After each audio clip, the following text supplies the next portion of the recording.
Yes,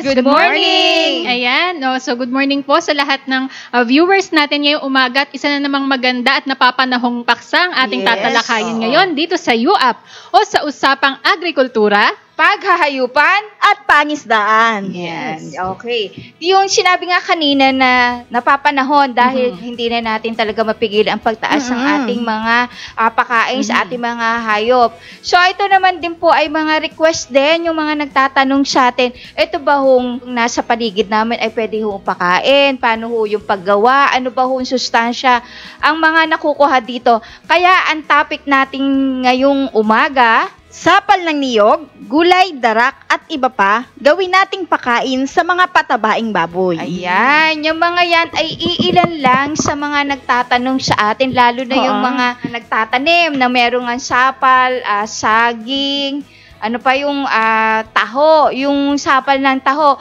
Kung pwede daw po ba yung ipakain at paano ang lagay niya sa kanilang mga alagang baboy. Yung sa mga fattening, patabaing baboy po, yung kanilang tinatanong. Kaya, yan po yung ating paksa ngayon. So, isa-isahin natin? Yes, so, ano ba yung mga pwede ipakain sa mga patabaing baboy? Oo. Yan, una na yan, yung sapal ng niyog na madalas po na itinatanong sa atin kung pwedeng ihalo. Yes, pwede po yan. At ang iba nga, ang ginagawa, yung sapal yung iba yung talagang kayod na nyog.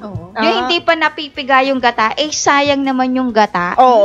Kung ipapakain nyo po, gatain nyo na muna dahil mahal ang nyog, yung sapal. Kasi yung sapal, ang alam ko sa palengke, nahihingi lang. Ngayon may bayad na rin. Yes, yung iba yung isang sako na bebenta ng 80 pesos. Biruin mo yon. Dati, ano lang yan, hinihingi lang yan sa mga palengke kasi tinatapon nila. Sa ngayon po, talagang pwede po yan ipakain. Ang ginagawa ng iba po dyan, dahil doon sa marami, lalo na yung mga may mga nyugan. Tapos nagbebenta sa palengke. Yung sapal at may alagi silang baboy, hindi na nila yan tinatapon o pinagbibili.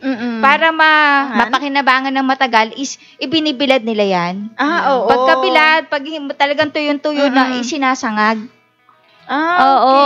Parang kopra. Pero iba pa ho yung kopra meal kaysa dun sa sapal kasi yung kopra meal, yan po ay byproduct ng coco oil. Yan yung makikita natin sa palengke o dun sa poultry supply na kulay brown na amoy talagang nyog. Yun ang kopra meal. Ang sapal po, yan mismo yung pinagpigaan ng gata. So, ganun po yung ginagawa. Pero, yung mga nagtatanong sa atin, ang nire-recommend po natin, pwede na po yan isama sa pakain hanggat maaari, hanggang 40% lang, hanggang 20% dahil mataas po yung fat content nito at mababa yung protina. Okay. Tsaka kagandahan nung pag ginamit natin to or sinama natin sa pakain is, ito kasi may property itong sapal ng nyog na may antibacterial, antifungal, tsaka kumbaga makakatulong siya para prevention na rin para maiwasan magkasakit yung ating mga alagang baboy. Yes, tama po. At saka hanggang doon lang po hanggat maaari. Huwag nyo ipapakain ng puro. Samahan nyo kung anong meron pa dyan. Mamaya, pwede natin, yan, susunod, pwedeng isama natin yan sa sapal ng nyog. Ayan. Yan ay darak. Yan, pwede po natin isama yan. At nasa mga 12% hanggang 13% po yung kanyang protina. At mataas din po yung fiber. So, pwede pa rin natin yan ipakain. Kahit mataas ang fiber, tapos samahan po natin ng sapal ng nyog, maganda rin pakain sa ating mga patabaing baboy. Ayan, ang sunod po ay yung tinatawag nating gabing San Fernando. So sa atin, di ba, maraming klase ng gabi. Yes, so, wag nating pagkamali na yung gabi na yun, yung karaniwan nakikita din natin. Yung pangsigang, ay nako, masarap po yan, kainin na lang po natin. Yun yung sinasabi nila na yung malalaking gabi. na parang pwede mo nang ipayong. Ay, yung tumataas na gabi na malalaki yung mga dahon. yung dahon. Yan po yung talaga nating ipinakakain. Sinasabi nila mga ligaw na gabi sa gubat. Tsaka yung mas kilala nga yung laman ng gabi na yan as sakwa. Yun, sakwa. San Fernando. At ang ginagawa po natin dyan, medyo mababa lang din po ang protina na nasa 5 to 7% lang. Pero mataas po yung energy. Kaya pwede natin yan. Pag samasamahin natin yan, darak, sapal ng nyog, at saka yang ating Gabing San Fernando. Gabi San Fernando. Ang gagawin po natin, basta huwag niyong itatarin at ipakain nyo. Mas maganda po na lulutuin natin. Kasi kapag hindi natin tinatad, yung mga dagta na tinatawag nila, so nagiging toxin o toxic yan doon sa mga baboy. Yes. Kaya kailangan lutuing mabuti para mawala yung mga dagta. Opo, ang toxic na po yan para malesen po yung calcium oxalate. Yan, oo. Lalo na kung ipapakain natin sariwa, tatarin natin ay may mga dakta po yan. So, ang mas maganda po dyan, ilaga natin. Hanggat maaari, hanggang doon sa may tangkay. Yun, itatarin natin ng pino. Hanggang doon lang, hanggat maaari, wag na natin isama yung dahon. Magsama lang tayo yung medyo, yung mura. Yung medyo malalaki na hayaan na lang natin, at dahil medyo makati po yan, hindi rin maganda rin sa katawan din. Yung iba, sinasama, pero hanggat maaari, yung medyo maliliit lang, yung talagang sobrang malalaki, wag na natin po isama. Itatan nyo po yan ng naliliit and then ilaga nyo po. Unahin lang natin yung, syempre, yung root. Pag lumambot na po, saka natin isama yung dahon. Pag lumamig, saka natin isama yung darak at saka yung ating mga sapal ng nyog. Yan po, pwede na natin ipakain yan. At para sa pakinabangan din ng mas lalo ng mga ating alagang baboy, ang turo din po natin dyan na lagyan natin ng technology pag medyo malamig na siya at saka yung MBM. Siyempre, medyo nagkukulang din po siya sa vitamins and mineral para mabalanse lang at mapunan din yung pagkukulang doon sa nutriente na nawawala doon sa ating mga ginagawang pakain. Mas maganda po samahan natin ng ganan. Oo, lalo na kapag yung part na niluluto natin, 'di ba? Minsan yung mga minerals niya nagbobolatay. So, yun para yung nutrients na kailangan pa rin ng baboy is masustentuhan. So, yung NBM po ay nilalagay po namin doon para yung makulang na nutrients na yan is ma-fill up. Yes, opo. Pag malamig na po pag yan ang natin, pag lumamig na siya, saka nating samahan ng ganan. Kapag ipapakain na natin yan. Yes, oo. At ayan pa.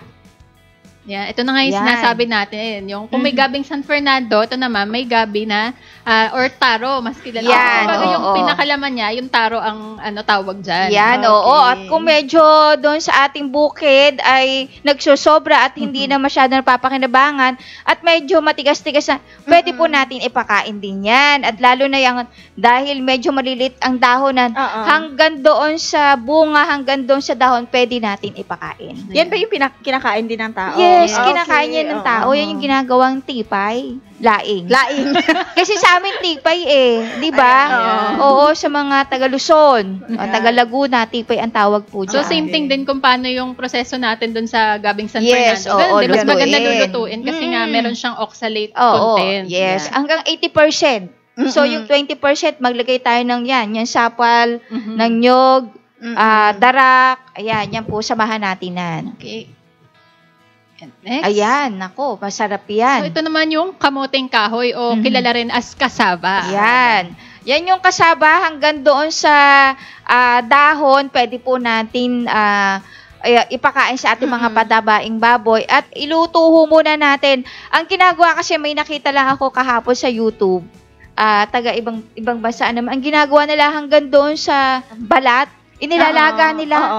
Pero sa atin, hanggat maaari, alsin na lang natin. Oo, kasi meron po ding toxic na cyanide na nakaka-harm din sa ating mga alaga. Ang maganda po dyan, pag nilalaga natin, ay ating wag tatakpan para yung substance na yon ay mag-evaporate. Mag-evaporate. So, wala na yon. At yung mga balatnan, hindi naman din po natin, mapapakinabangan pa rin naman yan Bawat meron tayong baka, yan, pwede natin isama yan. Kahit hindi na po natin lutuin, ipakain natin. O pwede po yan sa baka. Siyempre, iba naman kasi ang stomach ng ruminants kaysa doon sa ating mga baboy. Kasi ang baboy, monogastric yan, katulad ng stomach ng tao. Kaya kung anong kinakain ng tao na pwede yung ipakain natin sa mga baboy. Oo, kasi minsan, na-curious na ako, kasi itong kasaba, madalas na kapag may mga nagbibigay sa atin ng mga, nagpapaformulate ng mga ingredients, madalas kasama yung kasaba na yan. Ano bang makukuhang protina or nutrients dyan sa kasaba? Yan, ang kasaba po, mataas din ang protina pero na mga nasa around 8 to 9% lang. Ang mataas po dyan is energy source yan. Carbohydrates. Oo, carbohydrates. Kumbaga, may mga dahon-dahon tayo dyan, tama, kasi source po ng protina din yung ating mga dahon at samahan nyo doon ng root. So, magkukumbine na rin niya. Meron ng energy, meron na tayong protina, at syempre, magkukulang pa rin. Wala rin tayong mga vitamins, amino acids, mga nagkukulang po. Kaya, sinasamahan din po natin ng NBM Plus yung ating Atovi. Ayan. Okay, next. Meron din tayong kamoting bagin. Ay, sarap na. Or sweet potato. Sweet potato, yung kamoting bagin na tinatawag. Ganon din po sa kamoting kahoy. Gat maari, yan. Pwede natin isama yung balat dyan. Kasi sa totoo lang tayong mga merienda natin yan, hugasan mo lang ng konti. Masarap yung balat nan. Kasi ako, yung alam kong saan nanggaling yung kamote, at ilalaga mo lang, pati balat kinakain. Masarap ang balat nan. Oo nga. Masustansya. Kaya sa baboy, pwede rin. Basta hugasan nyo lang po ha. Hindi yung baka pagkakakuha na pagkakahungkay natin sa ating bukid, kinakain na kagad. Hindi naman, ilalaga. At kasama syempre yung lupa. Hugasan din po natin, syempre, para malinis din po yung kakainin ng ating mga alaga. So, yan, pwede na mo rin hanggang doon sa, alam mo, mas mataas ang protina ng dahon. Nasa 21% po yan hanggang doon sa bagin. Pero pag dinaray natin yan. Pero kung hindi naman, kasi may mga certain protina, pag green, violet, at hanggang doon sa combination. So, ang protina nan, pag nasa green, ay nasa 8% lang. Tapos kung violet naman, nasa 7. At kung yun naman yung mga vines, mga 2 to 3%, yan ang mga protina na. So, malaking bagay din. So, tatarin mo lang yan, pagkalaga nung ating root, at hindi na kumukulo, saka mo ilagay para hindi yun namang masyadong,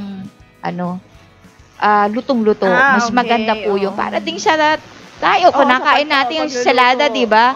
Blush lang natin, tapos lalagyan mo ng overcook. Oo, di ba? Mas masarap. Ganon din po, mas makukuha yung sustansya nan once na napakuluan lang. Azola. Ayan, oo. Yan ang unlimited yan. Kasi nasa 28% ang protina nan. So, unlimited po yan kahit saan pwede natin isama.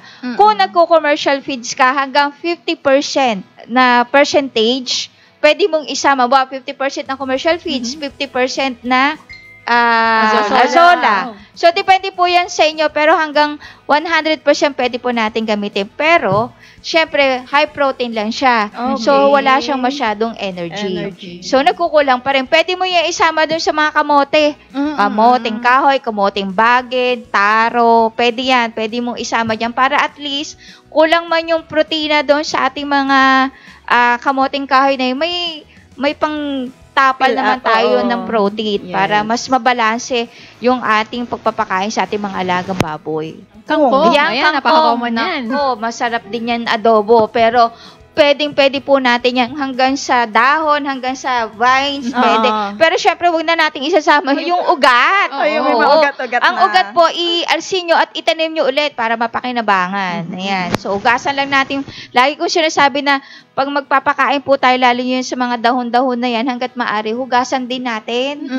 Dahil lalo na kung galing po yung ilog, di ba may napapabalitang may mga dinta-dinta.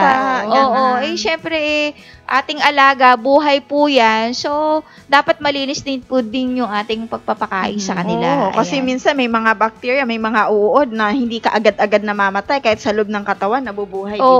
At yung kangkong, pwede po natin hindi nalutuin ha. Saka, direct na rin pati yung mga dahon-dahon na sinabi natin, pwede natin hindi nalutuin. Pero kung may kasama kayong paglalaga ng mga kamote, ilagay nyo na rin habang mainit, pwede nyo na din po ilagay para isang bigayan na lang. Ayan. Pero kung assist na ibibigay nyo sa kanya, yan lang, pwede naman. Huwag nyo nang, tatarin nyo na lang ng maliit para hanggang doon sa tangkay, nakakain nila. Kasi yung iba nakikita ko, di kukuhanin lang. Ay, isasaboy lang na gano'n. Minsan namimili yan na mas gusto nila yung dahon. So, sayang naman yung tangkay. Hindi na papakinabangan. Ang maganda dyan, tatarin nyo rin ng, yung tama lang para makuha nila yung tangkay. Yan kung bamisana, kapag binigay, no limit din ba? Like no limit. Ayan. Okay. Kasi mataas din ang protein. Parang azola din.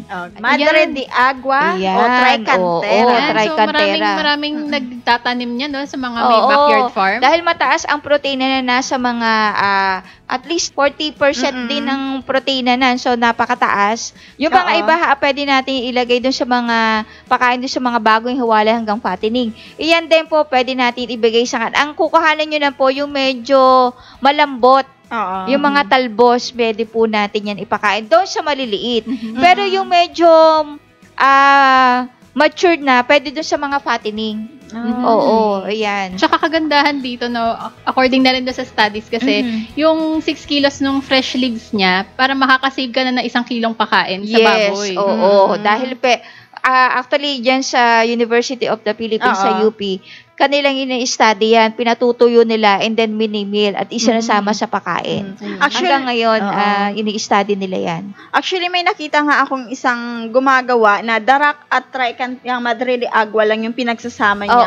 Tapos, sino yung pinapakain niya doon sa kanyang alaga? Yun ba, Miss Ana, isapat na yung darak at saka yan lang? Pwede naman yun, yun lang ang ipakain. Pero, ang hindi lang kagandahan din doon, imbes na makaharvest tayo ng, 4 months, ma-harvest na natin, makukuha na natin yung tamang timbang nila. Pero yung medyo mapapahaba. Okay. Pero makukuha, lalaki sila, makukuha nila. Ang pag-aalaga lang, doon lang tayo nagkakatalo. So, hindi pa rin sapat na darak at saka yan lang. Ipakain. Pero, mas maganda yan, samahan mo ng gabi. Ayun. Yun, yung gabi. Imbis na ganan, samahan mo din ng gabi. Bawa, naghahalo ka at nakapaglaga ka na, isama mo na doon, kung ang pagpapakain natin is wet feeding.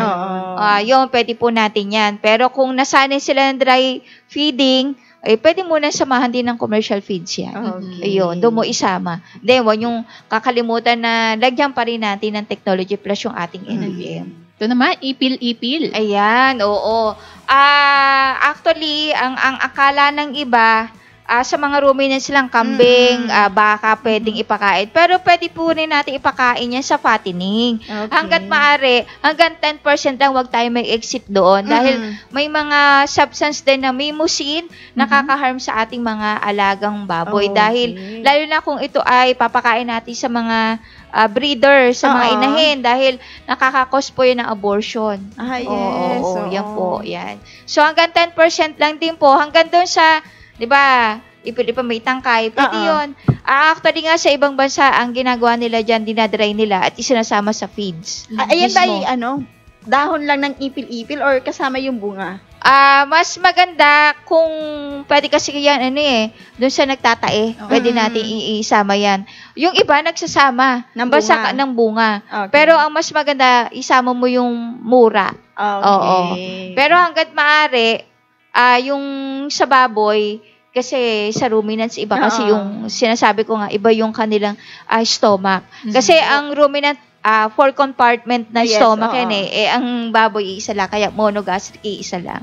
So, yun, baka makaharm pa doon sa ating mga alaga. So yung dahon na lang hanggang doon sa tangkay, pwede nating ipakain. Ayan, yung mga banana peels. Yung mga, masarap pinagbalatan. Pinagbalatan. Pwede bang balat na lang sa kanila? Pwede po yan. Kung ang pakakain natin, yung green, mataas yung protina na, may iba-ibang protina pa rin yan.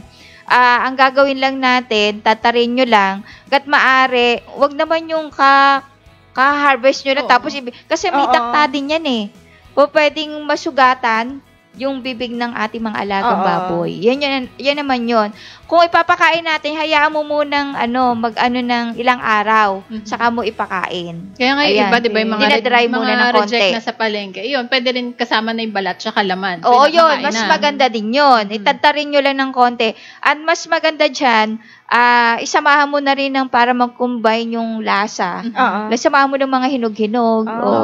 Yung mga hindi nabibili sa palengke, pwede natin ipakain yung. Huwag naman po yung sobrang talaga naman na labsak na yung talagang pantapon na i-decompose nila para pataba sa ating mga sa mga halaman. So, naman, separate na may makukuha ka ng sustansya doon sa balat pa lang. Bukod pa yung laman. Bukod pa yung laman. Kung nagtitipid ka, kainin mo muna yung laman at yung balat, diba? Ganon. How about yung Miss Ana? Ayan, bunga. Yung katawan naman, kasi may mga nakikita ko, nagpapakain ng katawan ng saging, yung mura. Oo, yun yung tinatawag nilang saha o yung ubod. Okay. Ang iba, ang kinukuha nila yung putina, kasi mas malambot yun. Yung iba naman talagang sa tipid naman, sinasama na yung matigas. Hanggat pari yung malambot lang po, medyo yung naandun sa loob na yung kulay puti, tattarin nyo lang po yan ng pinong-pino, pwede na ipakain natin ng sariwa na ganon. At yung maliliit pa lang, yung iba nga nakita ko chinap-chap lang, tapos sinama na, pinakain na ganon. Siyempre, okay lang yan doon sa mga fattening na malalaki na, harvest na. Pero kung bagong walay at gusto mo ipakain yan, tatarin nyo ng maliliit. At pwede nyo rin po yan isama doon sa mga kung maglalaga tayo ng gabi. Pwede pong isama yan. Pero yung nutrients content? Ang nutrient din na, more on sa water kasi pataas din yung energy na. Ang protina, konti lang po yan, mga 3% lang. Pero may protina pa rin. Kung yan din, di para mabalance sila ng konti, pwede naman nating samahan ulit ng ating Tubi at NBM. Ayun. Saka aside dun sa saha, di ba pwede rin ipakain yung puso ng saging? Oo, yung iba. Napapakain may napapakain. Kaso nga lang, dapat wala nang dakta. Hanggat maaari, isama nyo na dun sa paglalaga. Hanggat huwag na natin pakain kasi tayo ng tao, di ba? Yes, oo, di ba? Hindi, pinipigaan mo muna. Kaya pigaan mo, hugasan mo ng mabuti, pigaan mo. Okay lang tayo magpakain kung anong nasa paligid natin. So, ituri lang din natin na ang papakainin natin may buhay. Siyempre, yung mga nakakasama sa atin at katulad nga din ng tao, yan yung kanilang stomach. So, ganun din natin i-treat. Hanggat maaari, siyempre, konti lang naman yun. Na tinatamad ka maglaga, tatarin mo lang naman, hugasan mo buti, pigaan mo para mawala lang naman yung yung dakta. Dahil makaka-harmful din naman sa ating mga alaga. Hindi mo alam, ito lang ang pinakain mo. Yung pala, yun yung naging cause ng sakit nila. Yung iba naman, ang ginagawa nila, para hindi na yung ganong maglamas-lamas or sa hapon pa lang, tinatad na nila para sa magdamag na yun, yung dagta matuyo. So, kinabukasan, pakain mo na. Yun, pwede. Ganun po yung gawin natin. So, sagarin na natin. Paano naman yung dahon ng saging? Pwede rin ba yun? Yung dahon ng saging, alam ko, sa rabbit siyang pinapakain. Oo. Pero yung iba nagpapakain, kinakain din ng baboy. Oo. Pero, sa native ba? Sa native, pwede. Ang native naman, kahit ano yan Pero, syempre, kung meron naman tayong ibang ipapakain na katulad ng mga ganito, yun na lang pakain natin. Ay, ito na maraming nito. Isa sa pinagkukunan, di ba din yung kuhol, marami kasi yan sa atin. Yes. So, yun ay pwede bang ihalo din sa pakain? Oo. Naku, napakaganda ng protina po na. Nasa 28% ang protein ng kuhol. At maganda rin pong source din ng calcium yan. Siyempre, kung malalaki yung shell, lagain nyo na muna.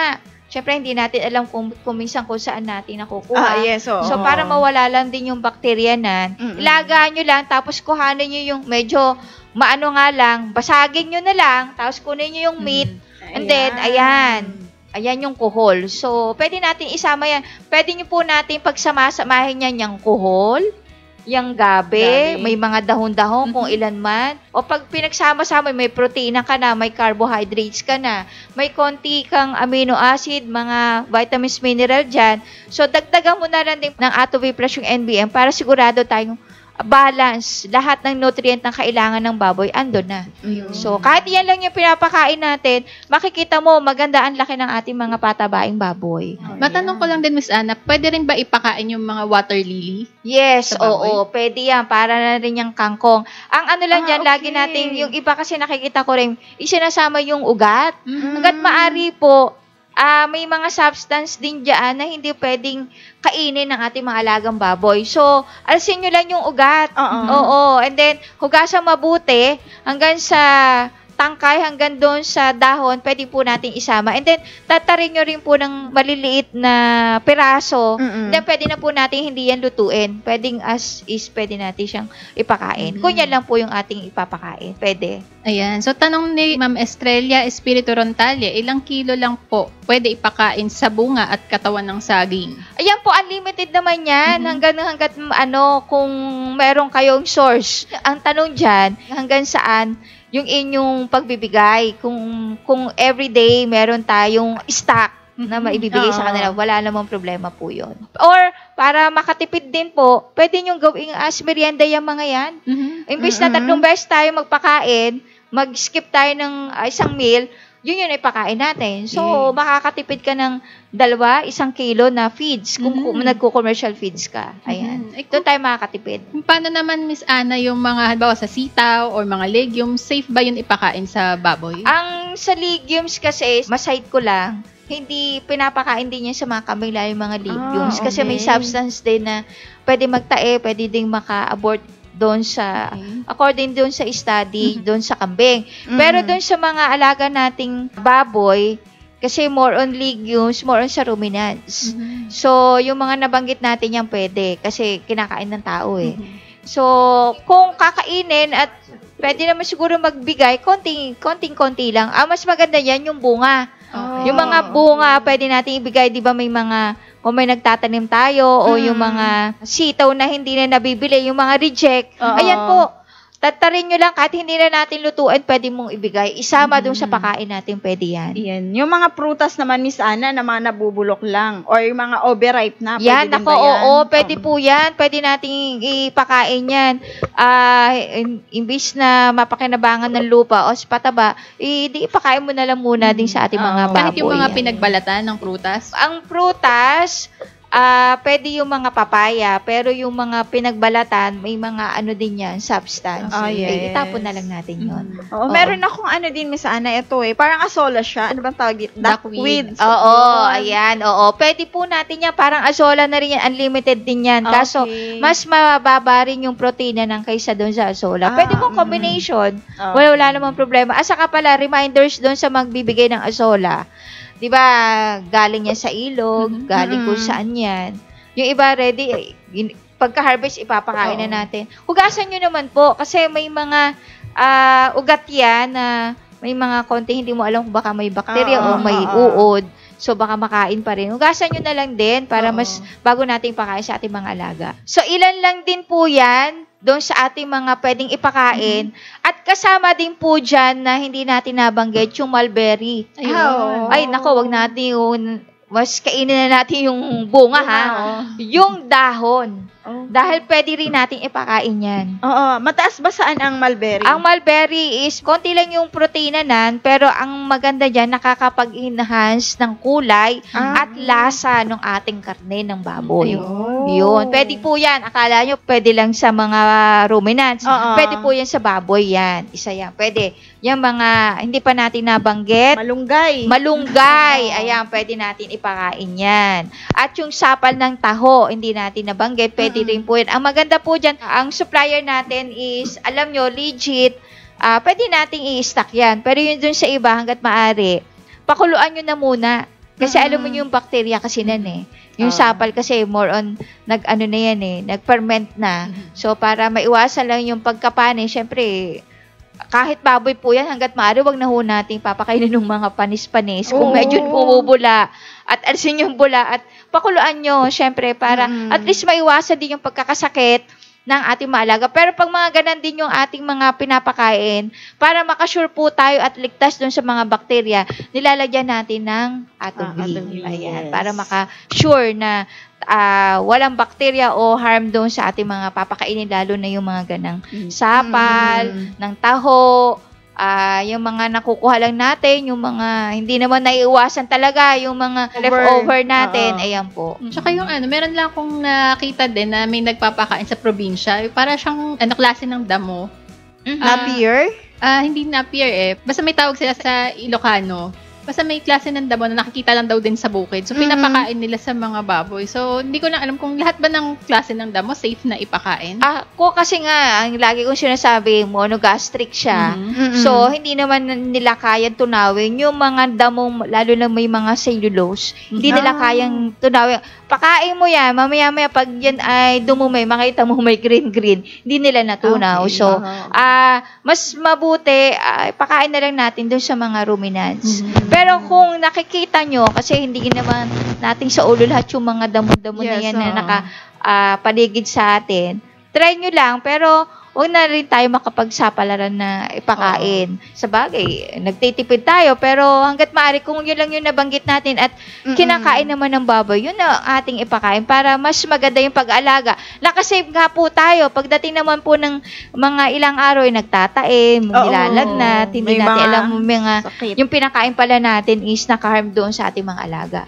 So, yun po, para mas safe, ang ginagawa po nila dyan, kahit yung ibang user natin ng technology ng A2V, yun po nila ang ginagawa nila, kahit ano pinapakain nila, may maintenance sila ng A2V plus yung NBM, safe sila. Kasi, kumbaga, may peace of mind sila na ito pakain nila, hindi magkakasakit yung ating mga alaga. Okay. Ayan. Ito sabi ni Ma'am Estrella, upo ma'am, noong araw yung pinapakain, pero niluto siya, tapos nilagyan ng darak. Ayun, yes, oo. Yan po, yun din sa mga nabanggit natin, pwede po natin yung pagsama-samahin, depende po doon ilang yung source nyo. Basta lang po yung tama yung ating preparation. Yes. Oo, yun ang mahalaga dyan. Huwag natin, lalo na yung nasabi natin mga kamote, mga root crop, hanggat maaari, ay lutuin natin bago natin ipakain sa kanila. Okay. At saka yun, nabanggit naman yung mga source of protein na kailangan. At pero kung yan po ay, kung ano lang yung source nyo nan, tapos lalagyan nyo ng commercial feeds, doon po tayo magbabalance kasi iba yung sustansya na para mabalanse yung ating pagpapakain sa kanila at ma-reduce yung feed cost nyo. Yeah. So, yung ibang ginagawa nga na may commercial feeds, minsan ina-alternate nila, minsan or parang pang-merienda lang pang-merienda. Pwede po yan yung mga nabanggit namin na meron kayo. Pwede po yan at doon sa mga bago palang mag-aalaga, ay, marami pala kaming gana. Pwede palang ipakain. Opo, pwede po yan sa mga nabanggit po namin. At kung meron po kayo, at least, makaka-reduce sa inyong pakain sa ating mga patabaing baboy. At kung may mga question pa po, saka pwede po kayong mag-comment kahit naka-off-air po kami, mababasa po natin yan. And then, para din po dun sa mga nanonood at makabasa po ng comment nyo, at least, may mga guide po kayo o recommendation o suggestion, pwede nyo pong isulat po dyan para mabasa ng mga netizen natin.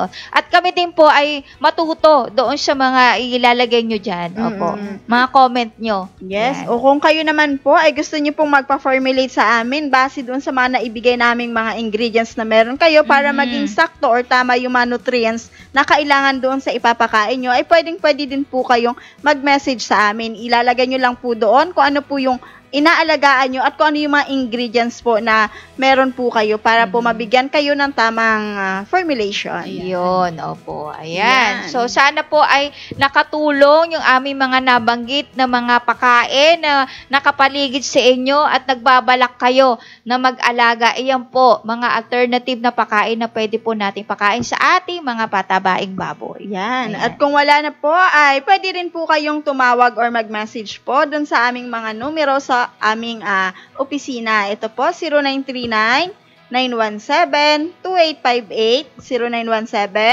0917-540-8887, 0917-875-4262, at 502-1007. At yung aming landline po, 8842-3003. Ayan. At syempre, pwede rin kayong direct na mag-message sa amin dito sa aming Facebook page, Atovi Nanotechnology. At nariyan po lagi ang Facebook group na Livestock Agri-Aqua Troubleshooters Organization or yung LATO. Yes. So ito po ay Facebook group na contact point ng mga farmers at would-be farmers sa larangan po ng paghahayupan, pangisdaan at paghahalaman. So lahat po ay welcome dito. So lahat po ng may mga inaalagaan na gusto nyong ibenta. So i-post nyo lang po dito at malay nyo makatagpo kayo ng mga members na naghahanap din ng kanilang supply or makukuhaan ng supply or mapagsisimulan nilang alagaan. So may mga questions po kayo, i-post nyo rin po dito at may mga sasagot din po sa inyo dito. Yeah. At syempre po, huwag niyong kalimutang i-visit ang aming website. So, www.atovinanotechnology.com. So, makikita niyo po dyan yung mga details tungkol sa technology at iba pang products. At syempre, kapag may upcoming events ang Team Atovi, ay ipapost din po namin sa aming website. At syempre po, kapag may mga questions kayo, open pa rin ang forum section ng aming website. So, i-post niyo lang po dyan at may sasagot din po sa inyo. Yes, syempre, huwag niyong kalimutang i-visit yung aming YouTube channel na Team Atovi. So, lahat po ng aming mga videos, mga previous na seminar dati, mga old videos na mga testimonial na andong po, i-visit nyo po yan. At huwag niyong kalimutang mag-subscribe. At maraming salamat po doon sa mga subscriber natin na talagang patuloy na nanonood sa amin. Maraming salamat po. At syempre, mag-follow kayo sa amin TikTok account na Team Atovi rin, di ba? Atovi Nanotech. Yes, oo. Nako, ang dami na po naka-upload dyan na mga videos. At nako, makikita nyo kaming sumasayaw at kumakanta naman. Yes. O, Iba naman yan. Iba naman yan. So, hindi talagang may matututunan din po kayo kahit small video lang po yun. Ayan. Ito pahabol ni Ma'am Estrella. Sapal ng soya, pwede bang puro siya pakain? Ayan. Yung nabanggit ko po kanina, mas maganda po, samahan nyo pa rin ng ibang ingredients na katulad ng, ng darak, commercial feeds, pwede. Kung ipapakain lang natin yan ng alone lang, merienda lang. Hindi tuloy-tuloy. Samahan nyo pa rin ng commercial feeds kasi nga, pwede naman yon. Ang problema nga lang, matatagalan lang yung ating pag-aalaga. Okay. Ayan. Then, si Sir Juan Galliano, pag wala yung soya meal and fish meal, ano pwede ipalit? Kung magpo-formulate po tayo. Depende po yan doon sa iba pang mga ingredients na inyong ipapagawa. Kung wala po yun, pwede tayo mag-commercial feeds. Kasi as protein source, doon tayo kukuha. And then, yung iba pang mga ingredients na meron kayo. Kung meron po tayong mga poultry meal, oo, yun. At saka mga blood meal, ayan po. Pwede po yan nating as protein source. Ang problema lang natin kung saan po tayo makakakuha. Ayan. So yan, kung wala na po tayong tanong. So, pansamantala po muna kami magpapaalam at magkita-kita tayo muli sa susunod na Sabado. And always remember, Team Atovi will continue to educate, share, and inspire others. Bye-bye! Bye-bye!